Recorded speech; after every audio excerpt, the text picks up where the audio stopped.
आज बात आज की नहीं है, ये मैं पिछले 7-8 दिन से नोट कर रहा था। जो भी बातें हमारे बीच में हो रही थी वो, और मैं कोई बच्चा नहीं हूँ, 53 साल का आदमी हूँ।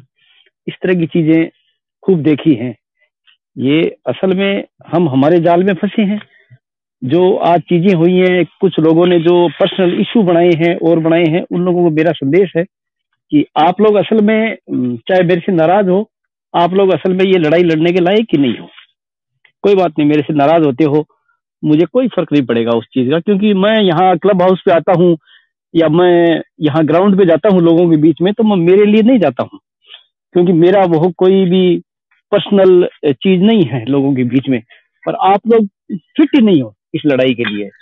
आई am very sorry to say this. कोई नाराज होता है तो एक मिनट मेरे को बोलने दो, मेरे को बोलने दो। क्योंकि ये जो चीजें थी, ये बैठ करके बड़े आराम से सुलझाई जा सकती थी। मैंने परसों, मैं नाम तो नहीं लूंगा, कि हमने बैठ करके ये तय करा था कि अपने 1-2 दिन में है ना, फलाने फलाने आदमी को इकट्ठा करके और ये इशू है जो ये बंद करते हैं, नहीं तो ये अपने को बड़ा नुकसान पहुंचाएगा। और वही चीज हुई, हम लोग लेट हो गए या क्या हुआ, क्या कह सकते हैं उस चीज में। तो मैं तो नहीं कह सकता हूँ, परंतु अपने अपने बारे में विचार करो, सोचो। अभी ज्यादातर यहाँ यंग है। ऐसा नहीं है कि गलती आज हुई है तो वो सुधर नहीं सकती है, वो सुधर सकती है। गलती को हम सुधार सकते हैं। एक ही चीज ये नहीं है कि आज कर दी है गलती तो कल हम उसको नहीं सुधार सकते, सुधार सकते हैं। यहाँ कौम की बात हो रही है, इसलिए पर्सनल चीजें पर्सनल आदमियों पे लेना आप लोग बंद करो, उसको टैकल करना सीखो। अगर हमारे में कोई गलत आदमी भी आ जाता है ना, हमारे को पता चल जाता है, तो कई बार ऐसा होता है कि उसको भी हमें साथ में लेकर के चलना पड़ता है। कुछ चीजें होती हैं, आप लोगों को अभी बहुत चीजें सीख नहीं है।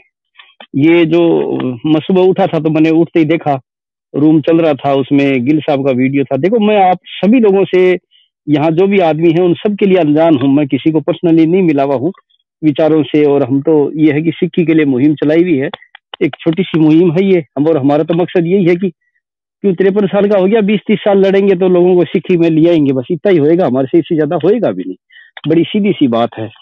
मैं सुबह उठा तब वो रूम चल रहा था, तो वो बचकानी हरकत थी, मेरे हिसाब से बचकानी हरकत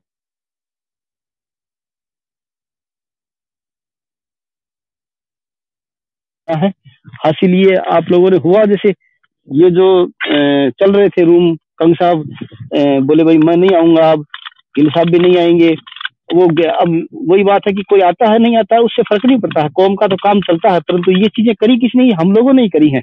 हम इसको सुंदर ढंग से टैकल कर सकते थे। तो मेरा दोबारा आपके साथ संदेश है, कोई बात नहीं, कोई बात हो गई है वो कोई बात नहीं, सब लोग अपने घर पे जाकर के उस चीज का पुनर्विचार करो और करो। और जो इंडिविजुअल चीज है ना, उसको छोड़ करके कौम का देख करके अपनी सोचने की जो दृष्टि है वो बड़ी करो। हम सब लोग साथ में अगर नहीं चल सकते हैं तो हम ब्राह्मण से नहीं लड़ सकते। आप इस चीज को देखो, 3% आदमी होकर के, और उन लोगों ने आज हमारा कितना बड़ा क्षेत्र था, आज अफगानिस्तान से लेकर के पाकिस्तान से लेकर के और यमुना के तट तक हमारा जो क्षेत्र था, तो थोड़े से एरिया में ला करके छोड़ दिया। और हम अभी भी अपनी छोटी छोटी बातों में उलझे हुए हैं। तो इसलिए फिर आप सोचो कि क्या हम काबिल हैं इतनी बड़ी लड़ाई लड़ने के लिए? मैं नहीं सोचता हूँ कि हम काबिल हैं उस लड़ाई लड़ने के लिए। Thank you. कोई नाराज हुआ हो तो मेरे से नाराज मत होना इस बात से, और दिल पे भी मत लेना। मैंने एक ही मैसेज तो वाहिगुरु जी का खालसा वाहिगुरु जी की फतेह। आपने गुरविंदर भाजी भी बैठे, मलकीत भाजी भी बैठे, मैं